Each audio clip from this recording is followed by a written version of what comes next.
This is interior photographs of the house. They're down now, but I grabbed screenshots of them. You can see it's a beautiful house. This was prior to them moving in, but I wanted to pay careful attention to the doors.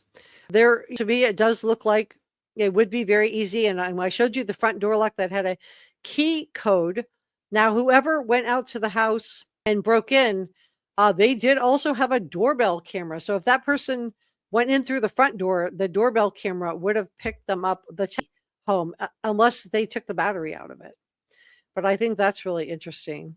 We don't know which door, but I want to show you guys what the doors are.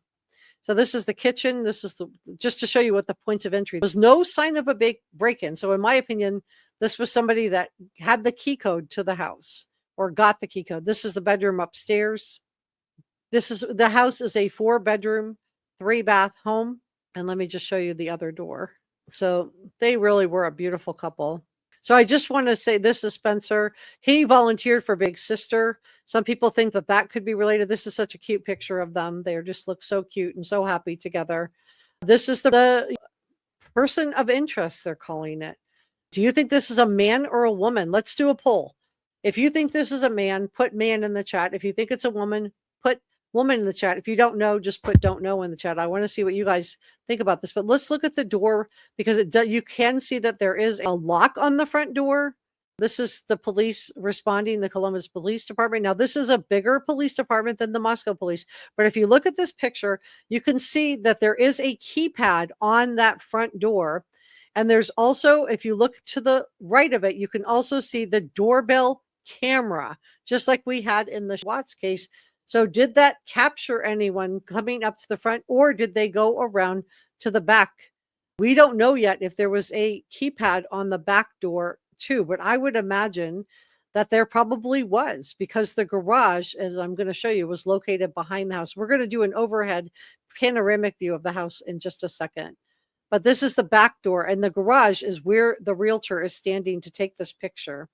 So this is why the friend who said they saw Spencer lying on the floor, there's no way that he was not inside the house when he saw that. So whoever went in had the key code. So this tells me at least one other person had the key code to this house. Let's look at the garage. There's a garage, and you can see it's all the way at the back end of the house. It has its own door with a lock. I do not see a keypad on the garage door, but it's not separate. So whoever was in the house and saw Spencer and called 911 during that call was not able to be boosted up to look in the windows. I thought maybe the garage was attached to the house and they had gotten boosted up and were able to look in the second floor windows, but no, the second floor windows, and this is their obituary that came out today. This second floor windows are way up high, you guys. There's no way that somebody just boosted somebody else up. So they either got into the house or they had a ladder, which I don't imagine that somebody would bring a ladder with them. I guess they could have borrowed one from the neighbor. But I'm curious what you guys think about the suspect, because the kids were left unharmed, which is why some people think, gosh, maybe this was a woman. Let's look at the other pictures of the house. So let's look at the back of the house and look at the inside. That's why I wanted to show you guys key photographs of the house.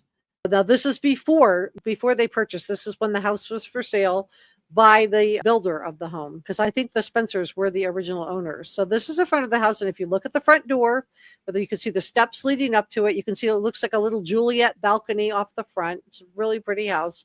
It's about 2,500 square feet, 3 bedrooms, 4 baths. And you can clearly see that there is a keypad above the lock on the front door, and right next to it, just above the railing on the right, you can see that there is a doorbell camera. So did this capture the person going in or out of the house? And we know there's a doorbell camera on the neighbor across the way. And we also know that there was a neighborhood camera that was also mounted that could have picked up somebody. And it did pick up someone in this back alley. Now, the person that they caught on camera going through, the person that they're calling a person of interest, was going through the back alley of the house. They were not out in front of the house. They were at the back alley of the house. If you're just joining me, please help me out. When I did the last live stream on this case, the live stream got stuck in processing. They were having technical issues for 2 days. So the algorithm thinks that people didn't watch it because they weren't interested. If you guys, please give this a thumbs up. Please help me out. Subscribe. let the algorithm know that I'm doing a good job. I am reporting on this case responsibly. So that camera would have been behind the garage. That person of interest was walking behind the garage in the alley behind the house. So not in the front, but in the back of the house. Now, this is the front door, and this is more evidence that there was a keypad. If you look at the front door, you can clearly see the stairs, the railing to the stairs through the glass, and you can see that there is a keypad with a deadbolt lock, both together. Did somebody come up to the front door and just hold the hood over their face and go in through the keypad? And so I guess my question is, did everybody have the same keypad code? Because for those of you that have keypad locks, you can give different people different codes so that you can see who is letting themselves into your house and who wasn't, right?